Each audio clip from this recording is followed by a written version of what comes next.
Home Alone. It was March 1991, and the married couple named George and Martha were ready to go out to dinner with the president of the company that George worked for. They had gotten all ready and prepared and were waiting for one thing: the nanny they hired to look after their 8-year-old son Martin. The time was passing, and the nanny was really running late for her shift. The phone rang eventually, and the nanny was on the other line. The nanny had told them that she would be late because she was at the doctor with her aunt, and she had to stay. The parents did not know what to do, as they did not want to miss dinner because it was extremely important, and George's job depended on it. Martin, realizing what had happened, told his mom not to worry and that they could leave. He would lock the door himself and wait for the nanny to come. He promised that he would behave, be a good boy, and be very careful. The mother really did not want to leave her son alone, and she thought it would be best if her husband went to the dinner without her accompanying him. But her son was so convincing that he eventually managed to persuade them. The couple left the house, and Martin, after locking the door firmly, went to the kitchen where he took a bag of popcorn out of the fridge, filled it into a large bowl, and poured himself a big glass of his favorite drink. He went to the living room, turned on the TV, and was ready to enjoy the thriller that was playing, until the nanny would come, when he would have to go to his room. He enjoyed being alone without an adult telling him what to do, and he thought he could make the best out of his alone and free time. He managed to watch a whole movie his parents would have not allowed him to watch if they were there. The time passed again, when suddenly a loud noise was heard. It was just a storm that suddenly broke out, and it started raining furiously, seemingly in a second. Martin kept watching TV until it got worse. The storm was so strong that the lights of the house and the neighborhood went off. The TV was off, and Martin was now waiting for the nanny to come as soon as possible.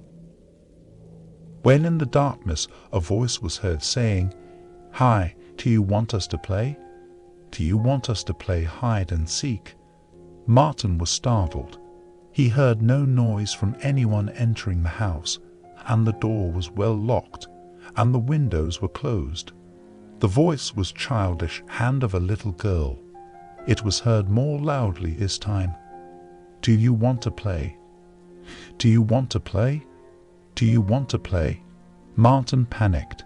He tried not to cry. He remained as calm as he possibly could. He threw down his snacks and, making no more noise, walked slowly into his room. He entered the room and hid under the bed. Wait for the nanny, he was thinking. The time passed and the voice was no longer heard. Martin was still terrified until the door slammed. He immediately thought that it was the nanny who finally came.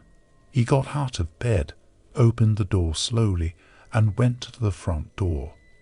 When the voice was heard again, but this time loudly, "Let's play, let's play," Martin turned his head and saw something highly unusual and started screaming. The nanny, who heard the screams with the help of the neighbors, broke down the door and found the child on the floor, unable to breathe. She immediately called an ambulance, and they went to the hospital, where the frightened parents arrived.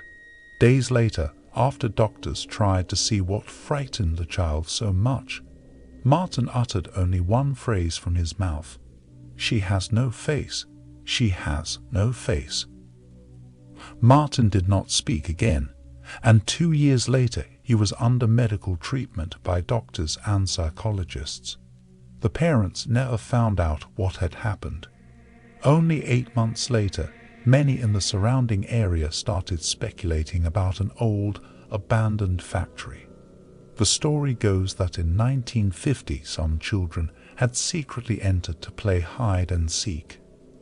Then a great fire broke out, and the children, without anyone's help, were trapped inside and burned alive. In fact, The corpses were so burnt that they shocked the medical examiner himself. Since then, many have been talking about strange things happening in the factory since it was not rebuilt. 2 children who went there overnight heard laughter and voices from inside and, of course, ran away as fast as they could. Martin did not speak again until he was 22 years old, and with the help of hypnosis, he confessed what happened to him.